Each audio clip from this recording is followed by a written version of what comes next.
on, ladies and gentlemen? My name is Kevin Jackwitz. This is the Kaged Review, and this is the fourth installment for my series of MCU and DCEU movie reviews.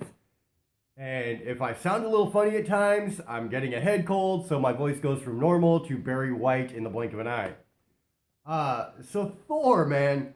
Thor was a really fun movie, and I pretty much graded every character introduction pretty much the same so far because they've all been kind of the same formula, but all really, really good for it. And so Thor is directed by Kenneth Branagh, stars Chris Hemsworth as Thor. They bring in Anthony Hopkins as Odin, who is an amazing actor, let's be honest. You have Rene Russo as Thor's mother, Frigga. Odin is Thor's father, if you don't know. Tom Hiddleston is Thor's little brother, Loki. Interesting things there. So we start out this movie with a little backstory. You have these things called the Frost Giants. They invade Earth and they're trying to create the second Ice Age. And so the Asgardians, which is Thor's people, they fight off the Frost Giants led by Odin. And they take their source of power. There you go. We get to meet Thor as a young child, but really we meet him on his coronation day. He is set to become king of Asgard and take Odin's place. Well, as fate would have it, some frost giants wound up years later coming back to Asgard on this day and trying to steal something from their weapons vault. And this really makes Thor angry because A, they screwed up his coronation day, but B, they got into a highly secured place and he wants to know how. And so he's talking about going in there and, fighting King Laufey, who is played by Colm Fiore, who is the leader of these frost giants, and trying to find out how this all came about. Odin kind of forbid it. He's like, you know what, you should never go seeking for war, but you should be ready for it if it comes to you. Thor doesn't listen, though.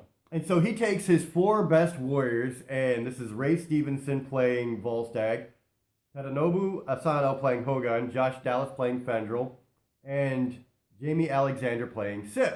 And these are the four warriors that go with Thor to Jotunheim, which is the land of the frost giants. It's this like barren wasteland. And so Thor, he confronts King Laufey, he demands answers. A big fight ensues to where Odin has to come down and save Thor and his fighters. And Thor is really risking a massive war, a war that was avoided a long time ago and now has just been freshly brought new. And so now Odin is pissed. And Odin is like, you're spiteful, you're cruel, you're unworthy of your position. And so Odin strips Thor of all his power. He takes Mjolnir away, which is his hammer, which is imbued with a lot of powers. And so he sends Thor to Earth to live as a mortal man, and the idea here is to humble him. And like I said, these movies are kind of formulaic in a way. They did much the same thing in a different way with Iron Man, where you have this guy who thinks more of himself than he should and is humbled by incredible circumstances. And so you kind of get the same thing here. Thor lands on Earth, and immediately he's hit by a car because Jane Foster, played by Natalie Portman, has been studying these weird weather patterns that create these like aurora borealis type things. And so she sees another different type of weather pattern, and here comes Thor.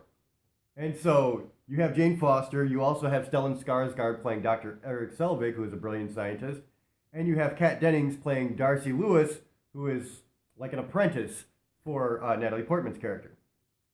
So they run into Thor, and this kind of begins this weird fascination with Thor and Jane Foster.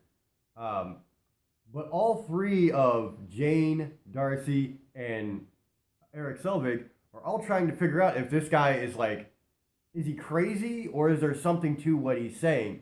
And really they're all leaning towards this guy's just nuts. So when Thor is sent down to Earth, Mjolnir, the hammer, is sent down to Earth too. And the concept is no one can pick up Mjolnir unless they are worthy to pick up Mjolnir.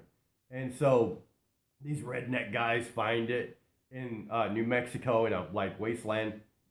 And they're all trying to pick it up. Nobody can move it. They get this cameo from Stan Lee where he's driving a truck with a strap tied to Mjolnir and winds up ripping the back half of the truck off. So it shows you no one can pick up this hammer. Eventually, S.H.I.E.L.D., the government agency that kind of runs covertly and deals with these metahumans, they form a base around Mjolnir. They kind of chase everybody away, and they have a bunch of guards. And so inevitably what happens is you have a big scene where Thor runs through a lot of these guards. He's just kicking ass, and then he finally gets to Mjolnir, and he tries to pick it up, can't move it, and he realizes he's really not worthy. Like, he's been stripped of all his power. He's just a man now. And you can tell, like, in the scene, well, obviously they meant it to be impactful, but he's really dejected, and he really doesn't know what to do with himself at this point. So while all that is going on Earth, Loki finds out that he's actually not an Asgardian. He goes to Jotunheim. He has a talk with King Laufey himself, and it turns out that Loki was the one that let the Frost Giants into Asgard in the first place. And so Loki learns that he actually is a Frost Giant. He was a runt. And so they left him to die. Odin saved him. And so that was a great moment when Loki found out. And Odin comes and he confronts Odin, and there's a great argument between Tom Hiddleston and Anthony Hopkins. Two great actors with a great amount of emotion here. It was a really good scene. And one of the things I really, really, really loved about this movie is that you're dealing with gods and different realms and, you know, all this stuff from Nordic mythology. And they made the characters very human. Like, you understood the pain of Loki. You understood he felt betrayed. And there were a lot of things you could understand about why Odin didn't tell Loki. And everything felt like you could connect with it somehow. And to have these larger-than-life figures and have them feel so relatable was really a feat sometimes. Honestly, it really was great. So, Heimdall is a gatekeeper for Asgard. And he controls what is called the Bifrost. And it's basically like this machine that's a portal to the different realms. And so Odin, while he's arguing with Loki, goes into this like catatonic or comatose state, whatever you want to call it.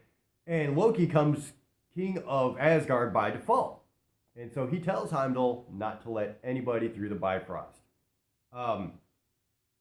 So there are the four warriors that I mentioned earlier that went with Thor to Jotunheim. They kind of understand what's going on. They want to go get Thor. And so they go to Heimdall, and Heimdall just leaves the gate open to Earth, and he says, I can't let you through, and walks away. And so they just go to Earth. They find Thor, and they tell him the truth, because Loki had come down and said, you know, your father's dead, and we have a peace with the Frost Giants that's contingent on you never coming back to Asgard. And so they tell him the truth that Loki was lying, his father's still alive, and at that point, Loki sees what's happening, and he sends this protector of Asgard, just called the Destroyer, he sends that to Earth to kill Thor and destroy everything around him. And so he sends the Destroyer to Earth, and there's a big fight scene that looked really, really cool. And it comes to a point where Thor decides, you know, I've lost everything. I don't want my friends getting hurt anymore. So he goes up to the Destroyer and he's talking to Loki through the Destroyer. And he says, you know, if you want to kill somebody, kill me and let that be the end of it. So the Destroyer hits Thor in what should be a killing blow. And that was the sacrifice that, like the humbling experience that Odin kind of sent. So Mjolnir lifts up out of the ground, the hammer, flies straight to Thor's hand. He gets all his powers back. He destroys the Destroyer, go figure. And then he goes back to Asgard. So there's a big fight between him and Loki, obviously. Loki set the Bifrost, that teleport thing that takes people to different realms, and he focuses the energy on Jotunheim. Now, if the Bifrost focuses its energy for too long, it will destroy the realm it's focused on. And so Thor's kind of torn here because he has to save the Frost Giants, and so he destroys the Bifrost in order to save the Frost Giants.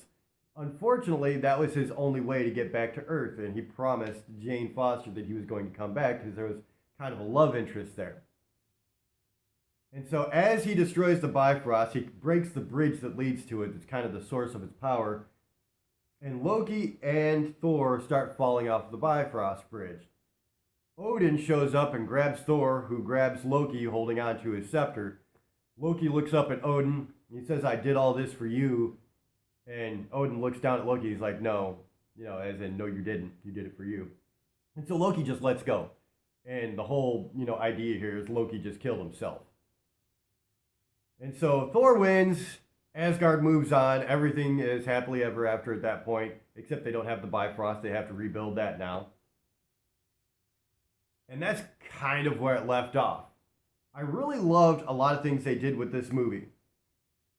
First thing they did, they introduced a couple of new characters here that do become more pertinent later on. You have Maximiliano Hernandez, who plays Agent Sitwell, who has a bigger role later. You also get introduced to Jeremy Renner as Cliff Barton Hawkeye. He was there when Thor infiltrated the S.H.I.E.L.D. camp, and he was there for like maybe 5 minutes. He wasn't even in the credits. But you do get introduced to another Avenger other than just Thor here. So that's cool. The other thing that I really liked about this movie is they could have done everything on Earth and made it really simple, but that really would have done the disservice to this movie. I love the fact that you got a good look at Asgard. They built a bunch of different areas of Asgard and Jotunheim, which is the land of the Frost Giants. So you couldn't have done this movie justice without doing that, without going and exploring their home world. And I really believe, I started talking about the risk they took with Robert Downey Jr. and Iron Man as a character, and this whole concept of an MCU as a whole.